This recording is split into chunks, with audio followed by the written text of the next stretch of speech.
This is a grants and proposal writing workshop. I'm Doug Flanders and will be leading you through the process. The workshop is in two parts. First, we'll be doing the background information to seeking grants, covering your CRA charitable status, narrative budgeting, sources of grants within the United Church Foundation grant sources, and then external grant sources from places like foundation and government. The second part of the workshop today will be dealing with the effective proposal writing, what you need to do before you begin the proposal writing process, tips on writing proposals, information sources, and then a wrap up to the whole process. Now, the background information that you need before you seek grant. Before you begin the process of applying for grants, there's information that most applications will require and that you can seek out and prepare in advance. It's helped setting the groundwork and the foundation for what you're going to be doing subsequently. Now, you may find grants from a variety of sources: foundations, government, corporations, business, individuals, even organizations. Places like unions, service clubs, employee funds, all have money to give away. Now, the focus of our work today will be looking at applications primarily to foundations, but what we're covering can apply to any number of granting sources. Now, regarding your charitable status, United Church congregations are registered charities and each has their own charitable registration number, and they can issue charitable tax receipts. But congregations were not incorporated as nonprofits and were never issued letters patent. It's how we were set up as a denomination. And these last 2 points is information that funders often request. Now, in your application process, should a funder need copies of your incorporation number or letters patent, ask for a letter of standing from the United Church's national office. They'd be happy to help you. They'll send a standard letter out to you that covers these points, and you can include the letter within your application. Now, congregations must submit annual financial information return to Canada Revenue Agency. It's called a T3010 form. No return, the congregation loses their charitable status, and it's quite surprising the number of congregations across the country that lose their charitable status each year simply because they don't complete the return. If you don't have your charitable status, of course you can't issue tax receipts that may be used. Interestingly, all T3010 reports can be viewed online, and they're a tremendous source of information for the grant seeker. Reports, for example, from foundations provide very useful information, such as assets of the foundation, prior gifts made, board members, and so forth.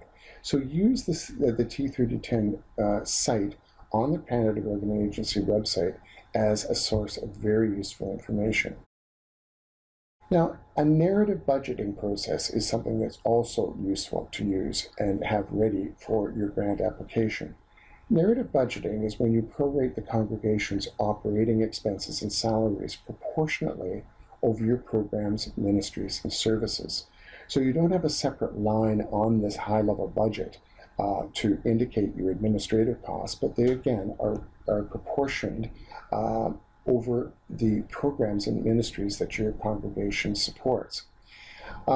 It's really wise to use this narrative or ministry-based budget format beyond your congregation, and it doesn't replace your standard budget, your line itemized budget, but it's a complement to and an enhancement to that for use beyond, particularly to funders who may not know or understand your organization and how it works. Now, the format emphasizes the impact of the gifts, not the admin costs, especially for salaries. And you can always provide a detailed budget if needed or requested by the funder. Important to know that you do not give money to the church. You give money through the church to translate into the church's vision into action. And this is where a narrative budget works very well in supporting that approach.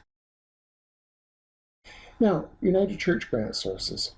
There are a number of sources for grants that offer pots of money within the United Church at all levels, at the General Council office, the national level, the regional level or conference, presbytery, which is more local, and then again the congregation. And there is also grants available from the United Church of Canada Foundation.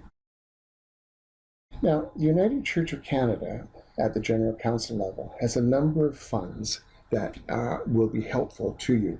There's a Vision Fund for youth and young adult ministries, Healing Fund for Aboriginal ministries, Justice and Reconciliation, a Learning Fund, Capital Assistance Fund for building programs, New Ministries Assistance Fund for new opportunities for ministry, and the Oxford Fund, which is Music United. It's a fund for music programs within the church. So lots of opportunities at the General Council level, and then at the conference level as well. Now, opportunities vary by conference. It depends on how the conference is set up and what pots of money they may have. So your best advice is to check with your regional conference office. Across the country, we know that grants are given for such work as intern placement, property renovation, mission support, transformational grants, French ministries, new endeavors, bursaries, youth and young adult ministries, green initiatives. So they're there, but again, check with your conference office, either in person or on their website to see what's available. At the presbytery level, again, opportunities vary, and you'd be wise to check with your presbytery to explore opportunities through such things as church extension councils. And grants are given for work such as church development, redevelopment, local outreach programs, and a variety of other things. But again, check with your presbytery to see what opportunities may be there. At the congregational level, again, opportunities vary, but there are a number of congregations across the country who have set up their own endowments or foundations that will grant to projects and programs beyond their specific congregation. They are out there. Some are more well known than others, but check with your Presbyterian conference to explore just what congregations may have such granting abilities. And they're known to grant to outreach ministries, national, international programs. Some congregations will have bursaries that support students. So there, again, a number of opportunities that you can find out through your conference and presbytery. Now, the United Church of Canada Foundation has been set up about 10 years ago to hold the capital funds of the church. They have trusts and endowments that support a huge number of areas: Seeds of Hope for new projects and programs, leadership research and educational funds, projects for seniors, children and anti-poverty issues, peace and justice, camping, just to name a few. You'd be wise to explore what's available on the United Church of Canada Foundation website, knowing that applications must be in by twice a year, on April the 15th and then again on October 15th. But explore what's there, because there are opportunities there for those that seek them out. Beyond the church, there are a number of external granting sources as well. Federal government grants for such things as human resources skills, New Horizons programs for seniors, Canada Summer Jobs, and similarly, the provincial government grants, Grants Ontario, Seniors Work. Check again on their websites to see what's available, but there are a lot of sources there. Provincial foundations as well, like the Trillium Foundation in Ontario and the Rod Rose Foundation.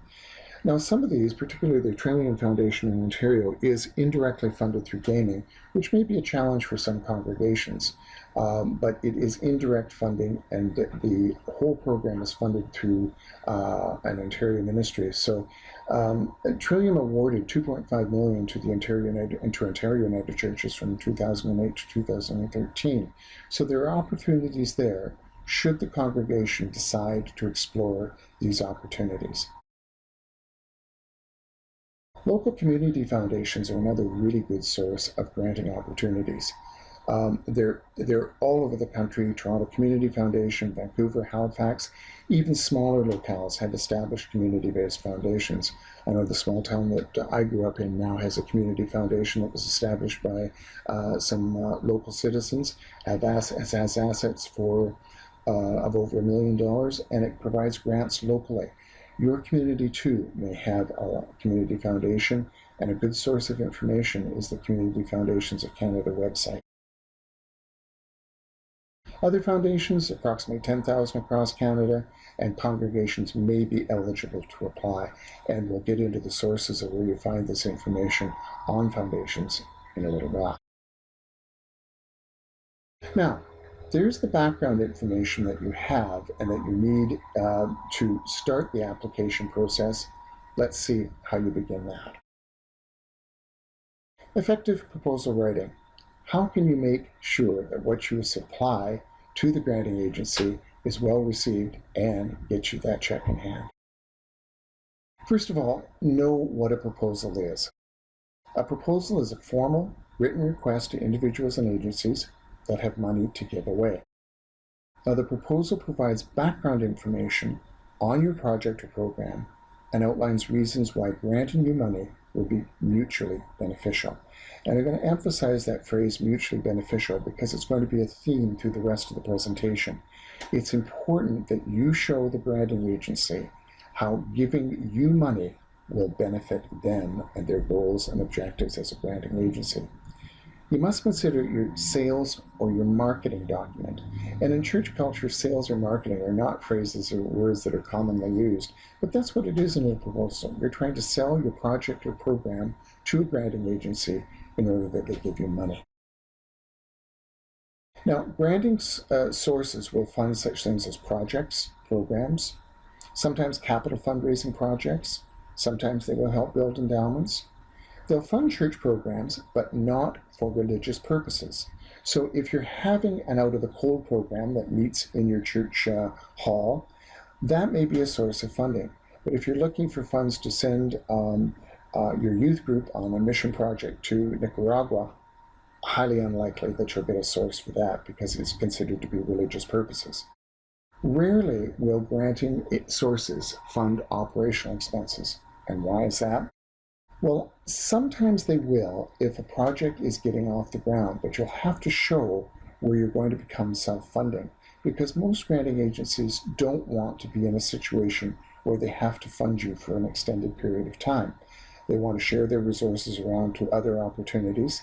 And they also, if an organization can't show that it is going to be self-supporting in the long term, it's going to be questionable. Why should a granting agency fund something that may not be sustainable over the long time? So rarely for operational expenses.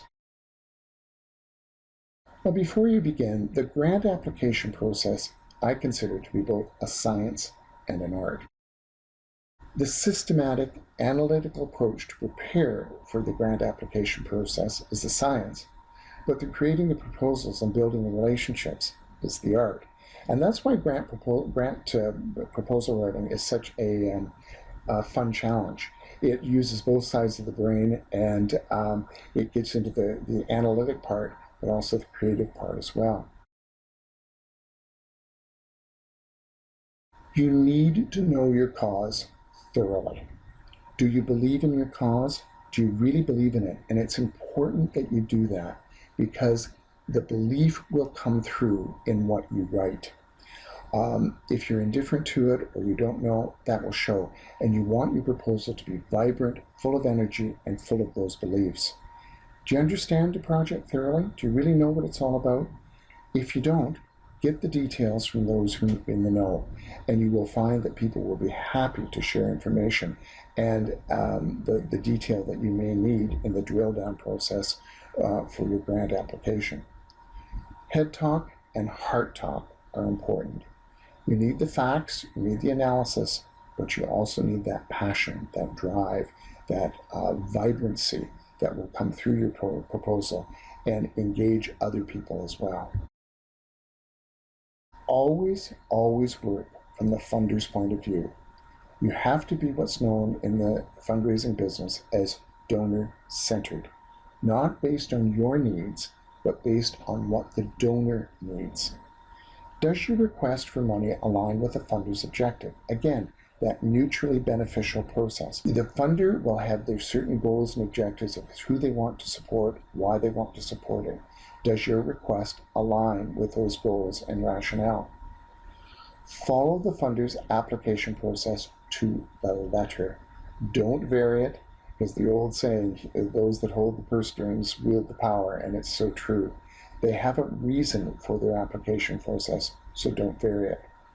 Use their style, language if feasible. You may be able to pick it up from the grantor's website or from their other communications. Be human, because behind that foundation, there are people. there are real people who are there that are going to be reviewing your application, assessing it, and determining where the need is greatest for the organization to grant their funds. People always give to people. Also, before we begin, remember that funders have different needs and may require very different approaches, but all proposals have elements in common. The information for one proposal you can use in others. So you prepare a template, a comprehensive template of all the information you think you might need, and then you cherry pick from the contents depending on what the funder requests. So you put a lot of time and investment of time up front, but the long-term benefits are there because you can use the information over and over again for any number of proposals. Now, the actual proposal writing process has 3 overall steps. The background research on prospective donors, which we'll get into in detail, establishing the contact with your funder, and then writing the proposal. And again, know your audience. How can you make your proposal mutually beneficial and tailor each proposal to the funder? The shotgun approach to applications just won't work. They'll simply be put in the recycling bin and it'll be a waste of your time and theirs. Now, the background research you need to do. Do your homework to determine your best donor prospects. And there are various sources of free information on granting agencies that anyone can tap into. We've mentioned before the Canada Revenue Agency, CRA, and their T3010 reports. Very useful information they're on. It's there and it's free for anyone to access it. Look at congregations with projects that are similar to yours. Where did they get their funding? Follow suit accordingly. And you can find out from their website. Sometimes their annual report will have information, or give the congregation a call. I have found that congregations are happy to share information, and the likelihood of them sharing with you is quite high. We talked about local community foundations as being a source, a very good source, particularly if your project has a local focus. Many community foundations, particularly the larger ones, have many different pots of monies that fund different things, so do explore the community foundation and their websites. Social service agency website, and even members of your own congregation. See who knows whom. You develop a list of prospective funders and then run it by perhaps your official board, your stewardship and finance committee, to see if anyone might have any contacts on the granting agency's governing board or operations. And this is particularly true when funding agencies are local. It's called a webbing exercise when you do this who knows who and see, and it's really quite amazing often who does know people, somebody who maybe work in the organization or they have someone who serves on the board. That person can provide access to you of information and perhaps ease your way into the funding process. Now, there are also fee-based sources of information on granting agencies. Imagine Canada's Grant Connect and Big Online are 2 of the most widely known. Now, they're a bit expensive to tap into. It can range to $1,000 to $2,000 a year. It may be worthwhile, depending on the volume that you're going to be applying to tap into it. But these can also be sourced through the public library, other nonprofit organizations you might share, and your own networks, because many nonprofits will have access to this and share it, or your own networks within the congregation may have access as well.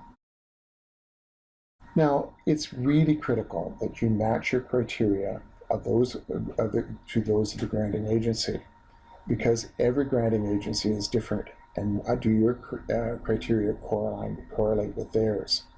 Like, for example, what are the philanthropic interests? Obviously, if you're looking for a social service grant to fund a social service ministry, you're not going to go to a granting agency that funds exclusively educational projects. Are there geographic limitations to the funder? Some funders are broad-based nationally, others are more regionally based, and they will tell you within their guidelines. What's the size of gifts granted by the funder? Really important to know. If the average size over 5 years has been between, let's say, $5,000 and $10,000, How much should you apply for? Would you apply for 5, 10, or more? I would probably go for the highest amount and maybe even squeak it up a bit to 11 or 12,000 if 10,000 had been the max, just to see, to test the waters and see how far we might get. You can't do any wrong, but I would not go well over that amount because it's obviously that they're wanting to spread their money over a number of agencies, hence the smaller grants, or they may have a limited pot to give. We don't know. But test the waters and see. What's the timing for granting gifts? Sometimes they only do once a year, sometimes twice a year. Check it out, particularly if your project is time specific. What's the application process? Do they have a specific date when they need it in? And make sure you get that in on time. And are there any other restrictions that they may have? Check it out. Most funding agencies will outline their detail carefully, and you can assess them accordingly. Now, the primary question is not the value of what the organization is proposing. We assume all requests are worthwhile, but the congruence with our objectives, again, mutual benefit. Therefore, you should demonstrate first and foremost how you share our objectives and how your project will further these objectives. And this is from somebody who's worked at granting agencies and who knows clearly what has come in and how they should be presented. Now, establishing contact with the granting agency. There are ways of doing it, and it depends on the donor. For individuals, you can send a letter or email seeking information or a meeting. Institutions or businesses tend to be a little more formal: letter, email, phone call seeking information or a meeting. And then you prepare a one-page concept paper or letter of intent outlining your project. Now, a letter of intent. This is sometimes called a letter of inquiry or a query letter, and it's very similar to a covering letter. The agency uses the letter to screen applications, and the granting agency will review the letter and determine whether or not to invite an application or a full-blown proposal. It's a useful process if the granting agency wishes it. It can save both the applicant and the grantor time and effort. Now, the letter of intent should be on your organization's letterhead and signed by the most appropriate person. Is there someone that knows someone in the granting agency, perhaps the chair of your governing body? 1 to 2 pages max. They have to be brief. Remember, it's a hook to get the interest of the granting agency. Don't make it too long. The letter itself will introduce your organization. It summarizes the project and expected results, outlines project costs, and states the amount that you're looking for. You can begin with a statement like this. We write to state our intent to apply for a grant of X number of dollars from X foundation to support such and such a project. Outline the information that's required and then conclude with, we welcome your invitation to submit a full proposal. Always respect the funder's wishes and stated needs regarding contact. It's really important. You don't want to alienate them or antagonize them to begin with. They have their reasons for setting up the restrictions as they did. Respect them.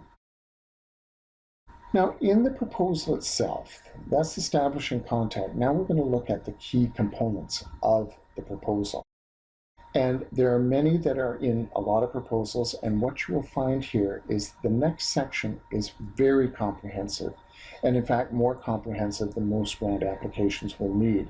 But we're including it all here so that you can use this as a resource, because you never know what specifically you might have to provide. So, some of the key components are a covering letter, an executive summary, an introduction of your organization, an outline of your opportunity and need, a description of your project, and how that project will meet the above-mentioned opportunity and need, your own goals and objectives in the project, anticipated outcomes, your strategies, methods, timelines, high-level budget, recognition and ongoing donor stewardship, and other information as may be specifically requested. Now we're going to go on to expand on each of these key components. I'm not going to spend huge amounts of time on it because many of these points are self-explanatory, but again, you have the information here should you need it. The covering letter. It's very similar in content to your letter of inquiry, and in fact, you can use the letter of inquiry to develop your covering letter. 1 to 2 pages max, concise. No, what they say in the trade, like no Gone with the Wind letters that go on and on and on. You've got to keep it concise because, again, this is the hook that's going to get you in the yes pile to review. It's signed by the best person in your organization, again, chair of your governing body, the minister, someone who knows the contact, and a brief outline of how your project, again, relates to the funder's interests. What are the impact and outcomes? Who benefits? Now, this is a sample covering letter that I have seen used in grant applications and that I've actually used myself. It's a unique format, and sometimes it's called a T letter because of the line across the top and the split down the middle. It has 2 columns that clearly matching the funder's criteria with your project's opportunities. So on the left are the funder's criteria. Let's say they have a Western Canadian focus, they want to deal with children under the 18 and are focusing on educational programs. What are the opportunities for your project? Well, it's a project in Saskatoon. There's your Western focus for preschoolers under the age of 18, and it's a breakfast and learning program. How neat is that? You can see how easy it is for the funder to look and match their criteria with your opportunities. It makes it very easy for them to review what you're doing, and it makes it easier for them to get your application into the in pile. Because remember, you're applying, yes, but many others are applying as well. Therefore, you have to make it as easy as possible for the reviewer to look at what you're providing. Now, the executive summary. This is one of the most important pieces of your proposal and one of the most difficult to do. And that's why you need to write it last and devote time to it. It's a 1 to 2 page standalone overview of your project that summarizes the issues, the approach, and the impact. You must stress your credibility and qualifications, why your organization is just the best one to do this project or program. Show the vision, the heart, but base it in reality, the head, the factual, and make sure you include your specific ask. How much are you asking the foundation? And the next thing that you'll need to look at and do is an introduction of your organization. Who you are, what you do, whom you serve, and what have been your successes. It's really important that you do this and never, ever assume funder knowledge. Particularly in smaller communities, the funder may know you, they may know of you, but they may not really know who you are or understand what you do. So it's best to get it very clear because there are a lot of misconceptions out there, and particularly when you're dealing with churches in this increasingly secular area, a lot of people don't know what the church does and may not know what your specific congregation does. Now, the outline of the opportunity or need. How was the need for this project or program identified? Was the research undertaken to support the conclusion? Is the issue solvable? Is it solvable? The implications if the issue is not resolved. If you have clients, people who use your services, this is a place to give it a voice. You have to be able to see what the project is, outline it, and indicate how the money that you will be provided will be used to solve the problem. Project description, goals, objectives, outcomes, human resources, strategies, methods, and how will the project be evaluated. And now we'll go through each of these in greater detail. Now, the goals and objectives, your goals are your vision statements, and you need broad ideas beginning with phrases like to enhance, to provide, to improve, to advance. Very broad. The objectives are how you will accomplish your goals. They're measurable, they're qualitative versus quantitative, and they have clear, distinct beginning with phrases like to increase, decrease, to reduce, to eliminate, to recruit, to update. Now, the outcomes, the results of an activity, the impact of a service. How will you measure that your project has achieved your goal? Like their hard and soft benefits. You will, for example, in an Out of the Cold program, you will serve 1,000 meals a month. Soft benefits to provide a social outlet for clients in your downtown community. What will the return be on the funder's investment? What's the ROI? The funder will want to know. Human resources.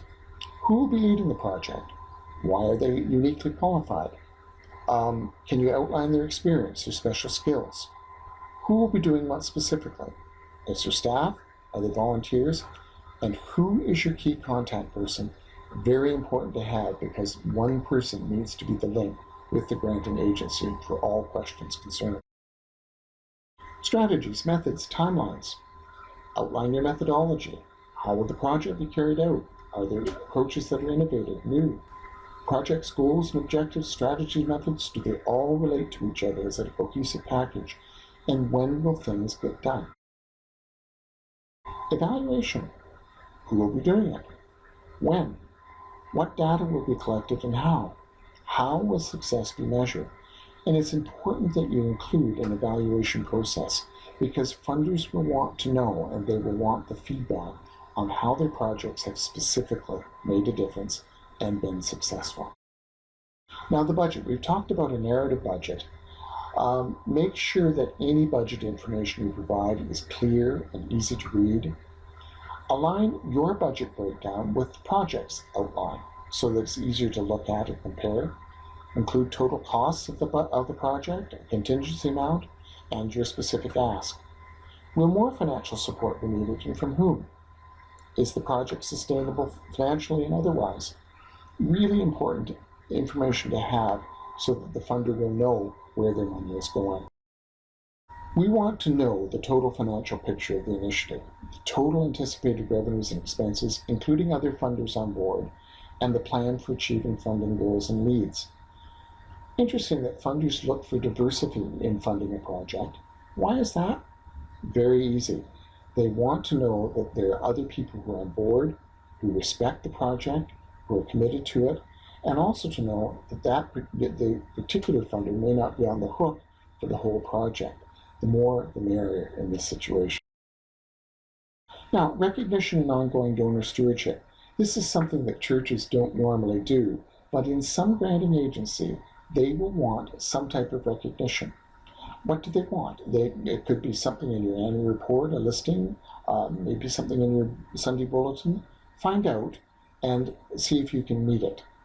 But most important, it's essential that you keep your funder informed of results. Often an information report 6 months into the project, a year down the line, can tell the donor that how their money is being used. Now, some funding agencies will expect this specifically. Wise, even if they don't, to provide it to them. And again, recognition needs of secular funders may differ greatly from church custom, but don't forget the opportunity to provide some type of donor recognition. Now, other information that may be required, the financial statements of your organization, the line-by-line budget, the names of your members of your governing body, your charitable registration number, staff persons, names of other organizations that may be partnering with you on the project, quotes, testimonials, letters of support, references, all may be there. And here is a checklist of some of the things that you may include in your proposal. Again, we won't go through them, but you can see some of the things that may be there, starting with the application form down to your covering letter and executive summary. And note, the executive summary is last because it's your comprehensive overview of what your project is all about. Tips. These tips come from someone who has actually done grant applications and been on the receiving end of grants. And there are a lot of tips that can make your proposal more effective. And forgive me in advance, some of these suggestions are so patently obvious, but they're being included because over and over again, I see them not being done. And it's a reminder about what should be done and to help you make your whole proposal a better one. So who should write your proposal? Someone who knows the project well, is passionate about the project, so that drive, that fervor will come through, has excellent writing skills, and has time to focus. Sometimes these grant applications, they do require time, and it's really good to have a focus. But really important is the excellent writing skills. You've got to have someone who knows the English language and can present it well. You can hire an outside writer who specializes in writing proposals. They're out there, and they can be informed by those knowledgeable and passionate about your project. It would need to be reviewed and work with someone closely within your organization, but a good proposal writer should be able to get 90% of what you need. Believe that someone wants to give you money. One of the best tips I can offer you. Have that belief, and it will come through in your actual proposal. Keep things simple. The content of your proposal is far more important than the packaging. So keep it simple and clean, and keep it professional. The proposal represents you. I really don't go for the unique or cute. Keep it looking like a professional document. And again, customize that proposal to your donor. As I've said before, the shotgun application approach simply will not work. Frame your request in positive terms, and how your work will make a difference. Nothing wussy in your application. You've got to believe that they want to give you money, and that you're the best organization to receive that gift. Avoid in-house jargon, colloquialisms, and define all acronyms. It's really quite surprising in any organization how much jargon and colloquialisms are in use that may be totally foreign to the funder. So make sure you look for these, avoid them, and spell out all acronyms to make sure that the funder knows what they mean. And try to direct your proposal to a person and not to whom it may concern. It personalizes it, and it shows that you've done your homework.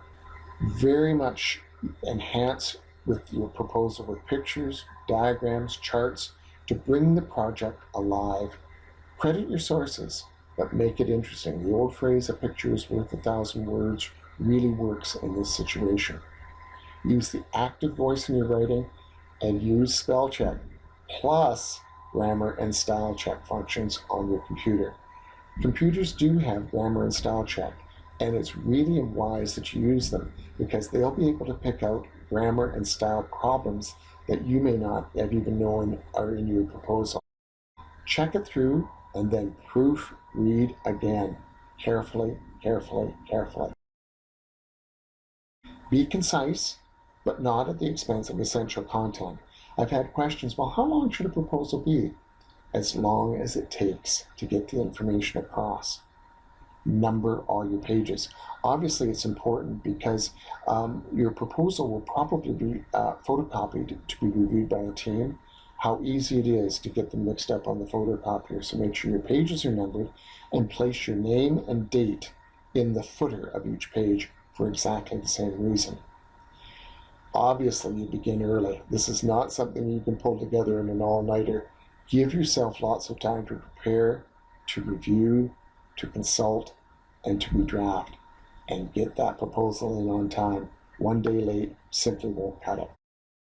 Check your detail carefully. Do your figures tally? And this is so often where mistakes can be made in the budget or outline or any other financial detail that you may have. Do they tally? Guaranteed, you'll be a financial person on the review team, and they'll be able to pick out mistakes. And are names spelled correctly? Nothing is more insulting to an organization to have the name or an individual's name spelled incorrectly. Check it out. And get a second opinion from someone who may not know your project well. Can they understand it? Write it at the grade 6 or 7 reading level. Use simple, clear language that someone off the street could pick it up, read it, and understand what your project is about and why you're requesting funding.